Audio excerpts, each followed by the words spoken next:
You're listening to Impulse to Innovation. The Institution of Mechanical Engineers podcast. I'm your host, Dr. Helen Mees. As a global community of mechanical engineers with over 120,000 members in 140 countries, the Institution of Mechanical Engineers has been at the heart of the engineering profession since 1847. The institution's mission is to improve the world through engineering by sharing the latest news, views and insight into the creative world of technology and the people that make it happen. Throughout this year, I've had the privilege of attending several of the institution's challenge events, in which students from across the UK and internationally come together to compete for some of engineering's most coveted prizes and titles. This month, I was able to travel to IMechE HQ and meet up with the teams, judges and sponsors at one of these competitions, the final of the Design Challenge. The Design Challenge gives first and second year undergrads a taste of real-world engineering, challenging them to design, create, present and run a device to strict technical specifications. The competition is intended to complement their academic studies and has been incorporated into several university degree courses as part of their project module. The challenge is open to teams of up to 5 students. These teams compete in local regional competitions from March to May, leading to the national final for the regional winners, hosted at IMechE HQ at the start of the following academic year. The challenge is made up of 4 key elements: the design, build and test of a device to compete with other teams, production of a poster to publicise the team's work, demonstrating the team's ability to sell their design solution, a short presentation explaining the design and development of the device, demonstrating the team's verbal ability, and a peer review where all teams have the chance to vote for the best engineered solution to the problem. This year, the students were tasked with building a line launcher based on those used for RAS systems on naval vessels. Despite the first year teams only having £30 to spend on their design, the quality and level of construction of the device was way beyond expectations, and the competition was extremely close, coming down to a matter of a few points between the teams on the final scores.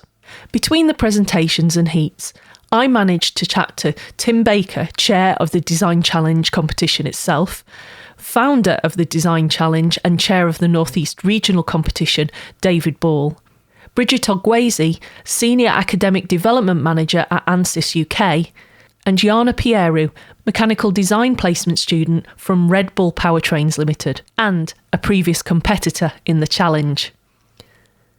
I started by asking Bridget about why this kind of competition was so important to industry.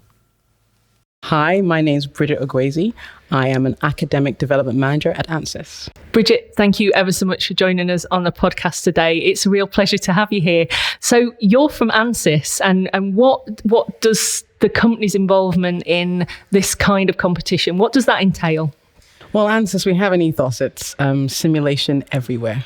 And we understand the power of getting simulation into the engineering curriculum and getting it done earlier on so that engineers have a handle on the power of simulation and taking that across their academic career and then easily into industry. Right. And that spans many different industries. So design competition is for first and second years. So this is the best place for us to be. Yeah, so being able to see not only what the students can do and your future workforce, I suppose, as well, and but also encouraging them to come into the business and into modelling and simulation. Absolutely. Some of the presentations show that students who start this early, they get a real handle on their understanding of engineering. That's the best thing. Earlier on, they get a great understanding, and then that just really drives them forward, drives innovation forward, and then into, of course, the workforce. Yeah. And how does that play out? Do you, by being involved in these kind of competitions, and I'm sure the company's involved in lots of other STEM-related sort of projects, does that help you to then find engineers for the business in the future? That's a fantastic question, actually. It does more than that. It does help us find engineers for the future, but it also helps us develop our tools, because if we see what's happening at the grassroots, so to speak, we can understand how we can make them more suitable for younger engineers, and then they can get a handle on that much more easily. Right. And then, of course, we are building a pipeline for our workforce. Yeah. So what are you hoping to see today? Because this is the first time, not only you've been to the competition, but is this the first time you've been to IMechE HQ? First of all, it's pretty cool. It is pretty cool. We are in a lovely room, aren't we, right now? Yeah, it is pretty cool. There's St. James's Park across there. That is pretty cool to come up to. I'm impressed to see students have the courage to actually come forward to present, to show their designs, fail if they have to, but actually take that step. So yeah, it's pretty good to be here. Yeah, I mean, it must be certainly for... I didn't do the design challenge, wasn't around in my day, but for them to be able to come here to such a building, which is quite an intimidating thing, and to get up on the stage and present, that's quite a challenge for any young person, I suppose, isn't it? It absolutely is. I also commend the academics that support the students that do this, because they do need that support, but they also need the vision of the academics to say, well, we won't wait till the final year, we'll do this earlier on. They may not be ready, but you never know what will happen. You'll be very surprised when you push students at this level. But I think that's exactly, I'll just pick up on what you said about it's okay to fail. And I had that conversation earlier on with one of the guests that's here today. The whole purpose of doing these kind of competitions is to help the students understand that innovation and creativity comes from failure. It comes from those opportunities of seeing things not work and what you can do better to make it a better product later on. You couldn't have said it better. I did it when I was doing engineering. There was no room for failure. You were meant to pass every single stage, and that, I think, it stifled you a little bit. Yeah. You were terrified, but the ability to fail and then to learn from that is very powerful, and it's great to see that happening here. Yeah. So you've had a chance to look round the entries. They're kind of doing they've done their presentations, they're showcasing their launches. So this year they're doing line launches. What have you seen? What are your takeaways from it so far before they even get into throwing things around the room? The design process, fascinating. They have design matrices, they put weightings to different categories. Who taught them that? I don't remember doing that when I was a student. Doing it either. Who taught them that? So I love the detail, the different methods of production. Some use additive manufacturing, some use the lathe. All the different elements that they combine into a relatively small project. That is pretty cool to see, and in a short time frame as well. Impressive. Yeah, there are some really interesting uses of different materials as well, isn't there?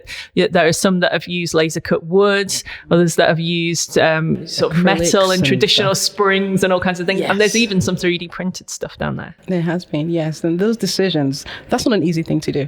To make the decision, to discard some, to justify the ones you do make. That's a great skill to learn. Absolutely a great skill. Yeah. So I will hopefully catch up with you later on when they've started throwing things around the room with the launchers. So it's been great to have you on the podcast. Thank you so much for joining us.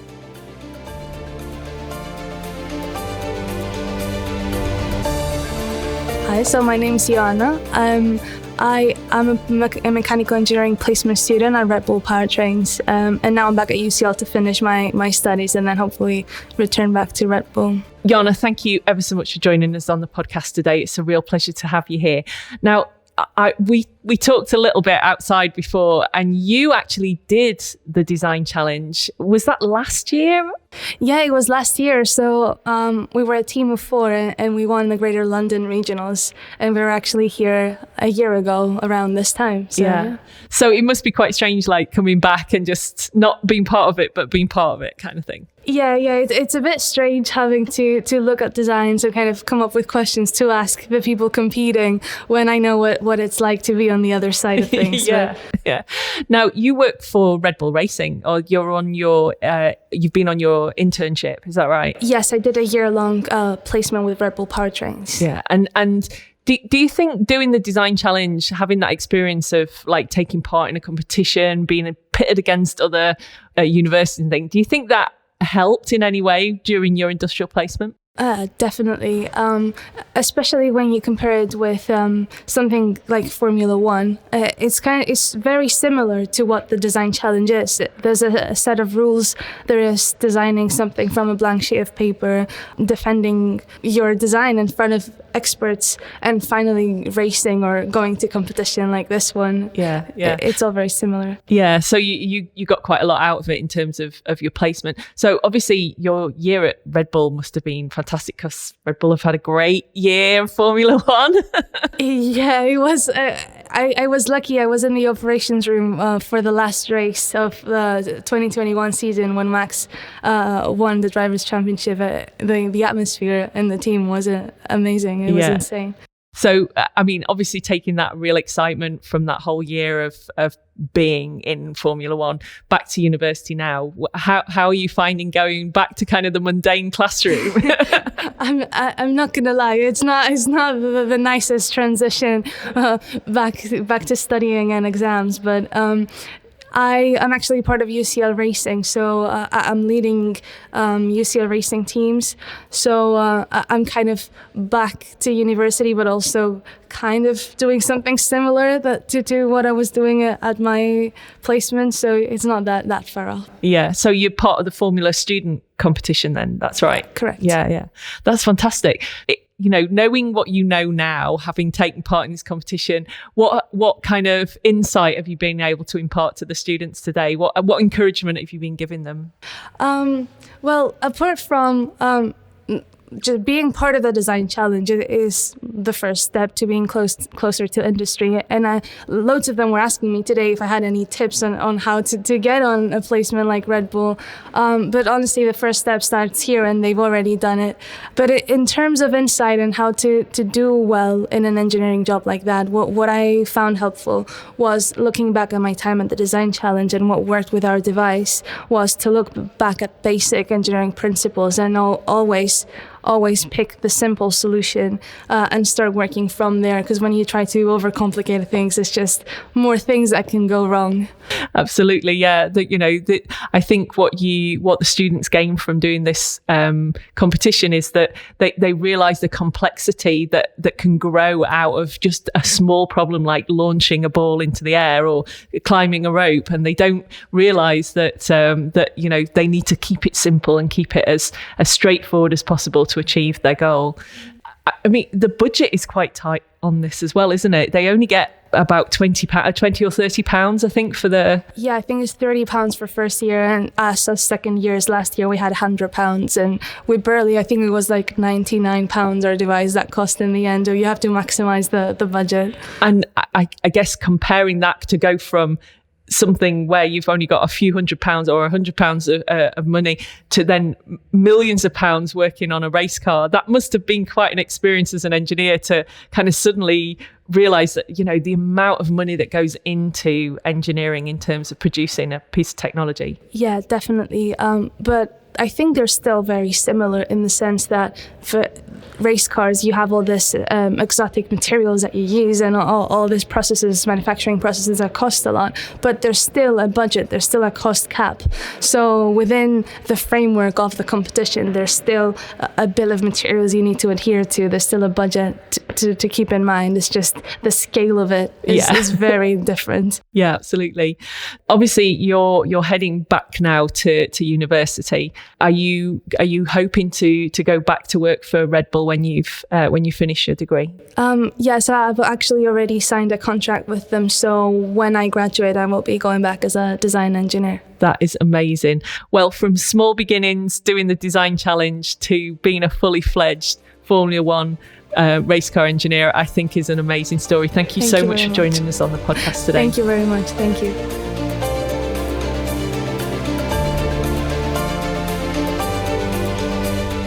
What uni are you from? UCL. How's the competition gone so far? So it went pretty well in regionals.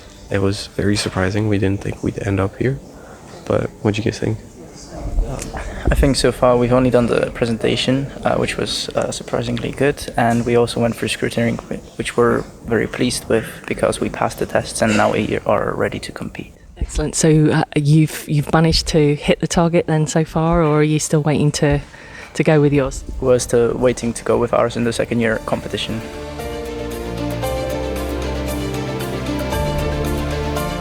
I'm David Ball. I was the founder of the Design Challenge. I was the chairman for 14 years, and I stepped down in 2020 for the new steering group to take over. David, I can't tell you how much of a pleasure it is to have you here on our podcast show. I've known you for quite a long time now, and both, we've worked together in the past and things. It's just a pleasure to have you here. How much of today have you enjoyed? What's it been like for you today? I've enjoyed all of it. I think certainly the national competitions have got better each year, and the standards have also got better. And I think the youngsters today who have been competing will make tremendously good professional engineers. They've demonstrated their ability to do it, and they've got the enthusiasm, and the designs are extremely good. I've seen in industry many professional engineers that would come up with something not as good as some of the devices today.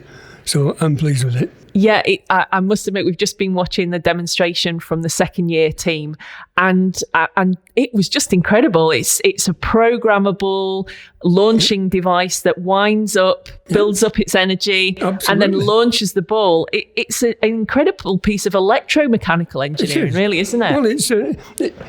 I mean, the whole purpose of this exercise is to simulate the device to fire a rope from one ship to another on the high sea.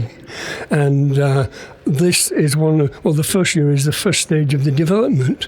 The second year is the second stage. And of course, if we had a third and fourth year, they will be building the actual device. But we haven't got a third and fourth year, so we've stopped at the second year. Well, the second year, a lot of the students have either found it a bit difficult, or the universities haven't been able to allow them the time because of all the other things that they're doing. And it's very difficult to get universities to really take the second year on board. We are working on it, and a few of them are now saying they are going to have a go at it next year, and I hope that takes place. Yeah, we do too. I mean, because this is actually a voluntary competition, isn't it? The students are doing it as extracurricular to their degree, so they're having to fit it in to their schedule to be able to take part. Yeah, well, that's right. I mean, I think it's fair to say that in each of the first year competitions originally, the universities did it as an extracurriculum activity, and it was voluntary. And it was in the second year that they started to add it to their curriculum, and it was part of the learning process. And I think when it gets to that stage, obviously, it's good for everyone, because the university put a lot of effort and time into it, and obviously the institution do, and the volunteers who are on the committees, they do. So I think it's been a good thing all round, and the way it's developed has been absolutely tremendous. I've been delighted. It's changed out of all proportions. I mean, you started this 15 years ago? Is that how long, or how long? It's actually 16 years. 16. Actually, I was the chairman for 14 years, and then at the beginning of the pandemic, I stepped down because this new steering group was founded, and I didn't want to continue as chairman. It was time somebody else did it, and I'm still on the steering group, and I'm still the chairman of the team in the Northwest, with all the Northwest universities, and that's a very enthusiastic team, and it's some of the people are the original people that were on it 16 years ago, so it's very, very good. And you're clearly, I mean, as I said, I've known you for a long time, and I know how passionate you are about encouraging young engineers into the profession, and over those 16 years, as you've seen the Design Challenge grow and change, are you still just as passionate about it now as you were 16 years ago? Yes. In one word, yes. I've always been passionate about it. What I want to see is every region in the UK involved with this competition. I think one of the things that there was most interesting is University College, and you've seen how involved they are now.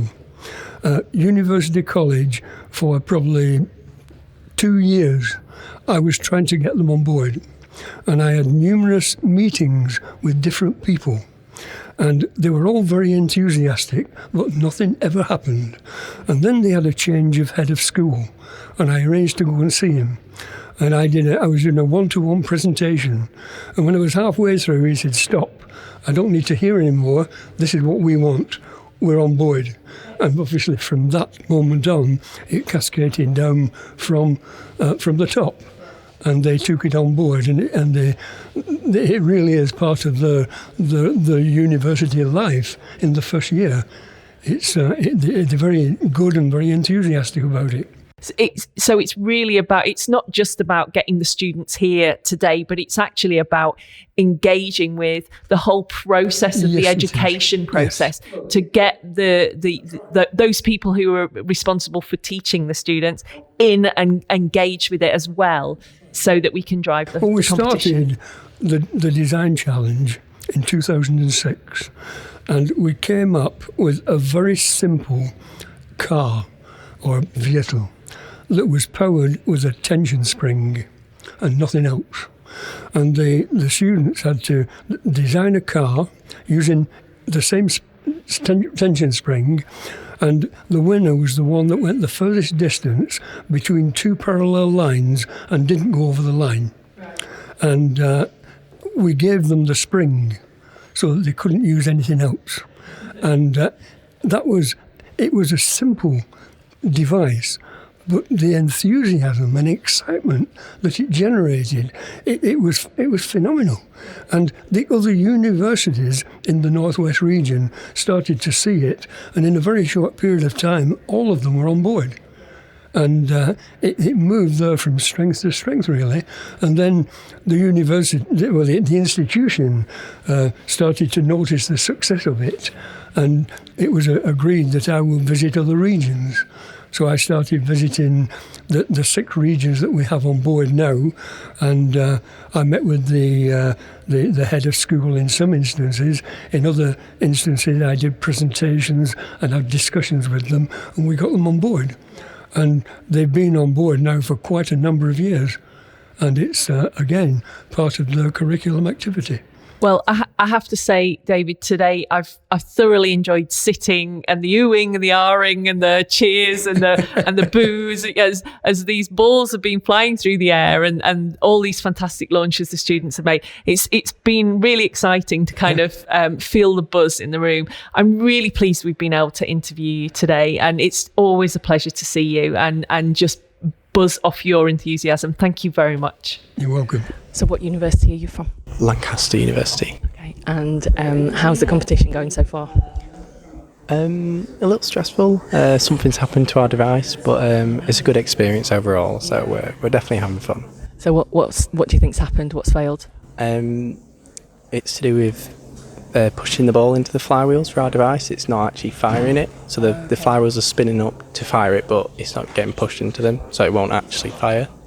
So we've had 2 misfires now. So it's not looking good. But you've learned a lot from it, right? Yeah, they're tackling it now. Hopefully they sort it for the next distance. Yeah.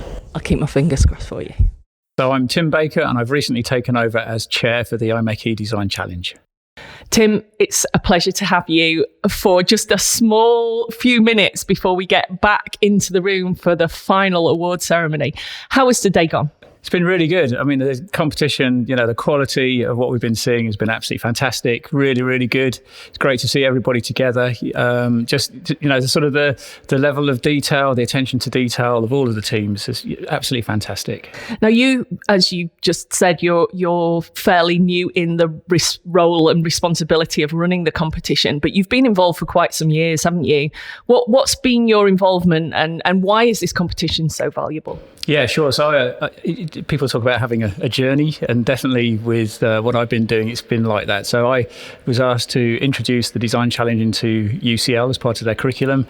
And quite honestly, we've gone from being absolute no-hopers, where we turn up and to the regionals and get nowhere, to starting to see some sort of level of success. And I'd say that the Design Challenge has really driven the improvement in standards of what we're teaching and in terms of practical engineering. So it's been totally the case that the the design challenge has been the real sort of catalyst for change in how we teach engineering.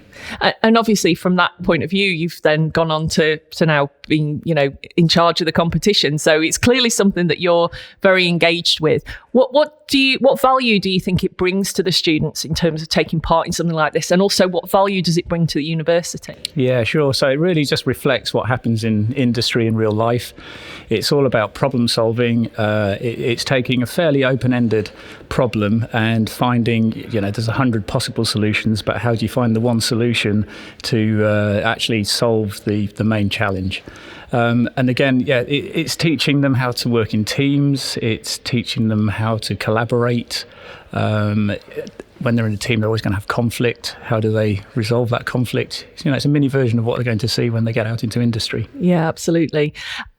Going forward then, what are your hopes and aspirations for the competition in terms of where it goes from next? I mean, we've got some great universities who are engaged, but there's a lot more to do, I guess. Sure. I'd say it's a bit like a well-kept secret at the moment. And we've got universities that are all ever present.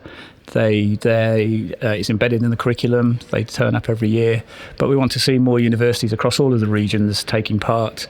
It's a fantastic introduction to engineering. And to actually make something. One of my statements, a lot of students will hear me saying, you can fake it till you have to make it. So you get to see all of the fancy presentations and so on and so forth, but there's no hiding when you've actually got to deliver something and it has to work to actually achieve an objective and on a time frame. There's a stopwatch and so on and so forth, that it has to happen at that exact point. Yeah, I think that the whole process, especially in that first and second year of uni, you're all classroom based, and yes, you get to kind of make things or test things, but it's all in a very safe environment. Now they're actually having to compete against each other. They're having to, as you rightly said, take on the issues of time, management, and all of those things. I think it must really open their eyes to what it's going to be like in the real world, right? I think so, yeah. You hit something there. It's a safe environment as well, because I think there's a real they turn up and they think that they should know all of the answers straight away. Everybody who's involved in engineering, we've all been there. We've all made the silly mistakes, done the stupid things. That's how you learn. You're never going to have a career where everything goes perfectly. So absolutely. Some people have, fail fast. Let's actually find out what's going to go wrong and fix it. And again, that's what they learn here. So they can't do it all just straight from theory. You've got to prototype, make things, test it. There's lots of unknowns, and that's what they learn about the engineering processes, that you actually, go out and test things to learn about the bits that you're not quite sure about.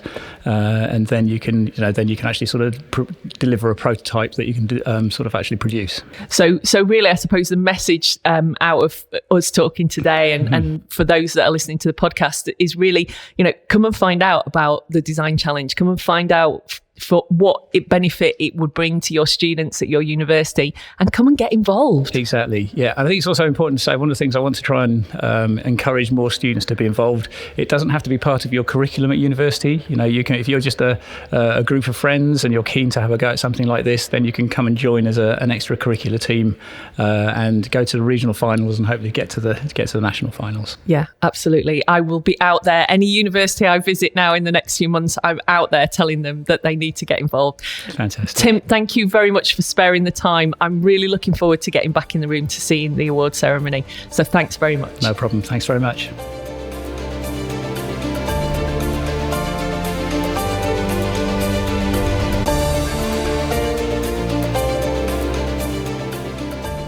That's all for this month. In next month's show, I will be speaking to engineer Ian Clark in a 2-part special on the importance of conservation engineering and why now more than ever we need to protect our industrial heritage for future generations. Ian talks passionately and frankly about the satisfaction of seeing our history come to life and the skills engineers need to ensure it is protected, as well as his fear for the long-term direction of the conservation profession and why new blood is needed to take up the challenge of preserving our heritage.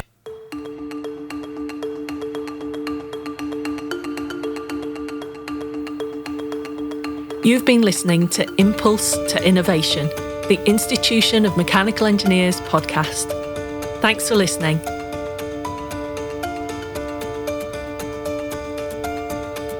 We'd love to hear from you, so if you'd like to share any news or any feedback with us, then please email us podcast@imeche.org. All the information on this episode can be found in the episode notes.